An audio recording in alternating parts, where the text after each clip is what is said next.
একটা মানুষ কিভাবে পারে পুরো একটা শিক্ষা প্রতিষ্ঠান শেষ করে দিচ্ছে ওরা। যদি ওদের পড়ালেখা বা ফ্যামিলিগত শিক্ষা থাকতোই তাহলে তো এই কাজটা করতে পারতো না। আমরা ফার্স্ট ইয়ার, বেশি দিন হয় নাই আসছি কলেজে, কিন্তু কালকে থেকে পুরোটা দিন যেভাবে যাইতেছে আমাদের, আমরা খালি তাকায় দেখতেছি অসহায়ের মতো। একটা শিক্ষিত সমাজ কিভাবে এটা পারে? আমাদের এক্সাম পিছিয়ে গেছে, আমাদের সেকেন্ড ইয়ারের আপু ভাইয়াদের পরীক্ষা বন্ধ হয়ে গেছে, প্রি টেস্ট এক্সাম, এইচএসসি তো আমাদের সময় মতো হবে, এদিকে তো পড়ালেখার ক্ষতিটা হয়ে যাবে। পড়ালেখার থেকে বড় কথা হচ্ছে পুরো কলেজটা আমাদের শেষ।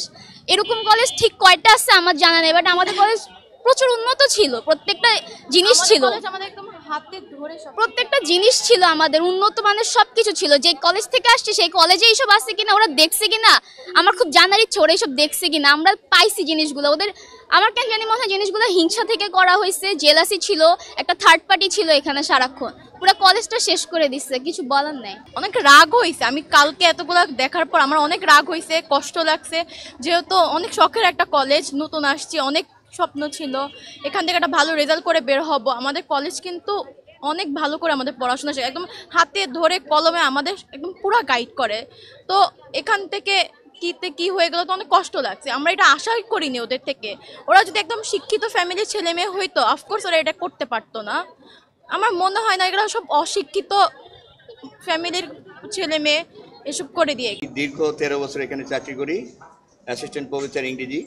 তো আমার অভিজ্ঞতা, এই প্রতিষ্ঠান তিল তিল করে গড়ে তুলেছেন আমাদের শ্রদ্ধেয় স্যার ডক্টর মাহবুব রহমান মোল্লা স্যার। এই এলাকার, আসলে এলাকা না, সারা বাংলাদেশের একটা গর্ব রেজাল্টের দিক দিয়ে, গুণগত মানগত শিক্ষার দিক দিয়ে। তো এখানে যে ঘটনাটা ঘটেছে আপনারা একটু ইতিহাস জানা দরকার, শর্টলি বলছি। সেটা হলো যে একটা ছেলে মারা গেছে যার ভুল চিকিৎসার কারণে, তার প্রতিবাদ করতে যায় এটা ডাইভার্টেড হয়ে গেছে 7 কলেজের সাথে। আমরা বারবার চেষ্টা করেছি নেগোশিয়েট করার জন্য, কিন্তু তারা কোনো রেসপন্স করে নাই, যার কারণে ওখানকার যে প্রিন্সিপাল তার এই বিবৃতিতে, বিশেষ করে উস্কানিমূলক রিভেঞ্জফুল যে একটা বিবৃতি, তার কারণে এর ফলাফল। আমরা ইন্টারমিডিয়েট ছাত্র পড়াই এবং ছাত্ররা বেশ কমলবতী, তারা এইগুলো রাজনীতি বোঝে না, তারা সন্ত্রাস হানাহানি এগুলো বোঝে না, আমরা ওই শিক্ষা তাদের দেই না। যার কারণে তারা 7 কলেজ এক হয়ে 6 থেকে 7,000 স্টুডেন্ট নিয়ে তারা আক্রমণ করেছে। আমরা প্রতিহত করার চেষ্টা ওইভাবে করি নেই, কারণ আমরা কখনো কল্পনায় ভাবি নাই যে এই প্রতিষ্ঠানে এইভাবে আঘাত আনবে। আমরা এলাকার লোককে সংগঠিত করতে পারতাম, আমরা তাও বলিনি, কিন্তু তাদের শিক্ষকরা তাদেরকে হেল্প করে নেই। বর্তমান প্রেক্ষাপটে এটা একেবারেই আনথিঙ্কেবল একটা সিচুয়েশন।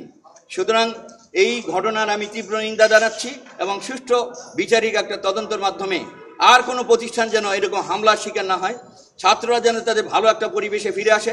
বিশেষ করে প্রশাসনকে বলবো এই ব্যাপারে যেন একটা আয়রনি হ্যান্ডে খুব রুলিং করে এবং স্টেপ নেয়, সেটা আমার সাজেশন থাকবে। এবং ক্ষতির পরিমাণ তো আপনারা দেখছেন যে প্রত্যেকটা 12তলা 2টা বিল্ডিং, যেখানে একটা ম্যাসাকার করে ফেলছে, 1 থেকে 1.5 ঘন্টা তারা অপারেশন করেছে, এবং তারা ভাড়াটিয়া গুন্ডা নিয়ে এসে বিভিন্ন জায়গা থেকে, বাংলা বাজার, ধলাইপাড়, ধলাইখাল, বিভিন্ন জায়গাতে যারা প্রশিক্ষণপ্রাপ্ত অস্ত্রশস্ত্র নিয়ে তারা এখানে আঘাত করেছে। আমরা তো ওই সন্ত্রাসকে কখনোই প্রশ্রয় দিই না। বর্তমান সরকার সন্ত্রাসের বিরুদ্ধে, নৈরাজ্যের বিরুদ্ধে, এইগুলোর প্রতিরোধ অবশ্যই করতে হবে, নইলে তো আবার এই আন্দোলন জেগে উঠবে।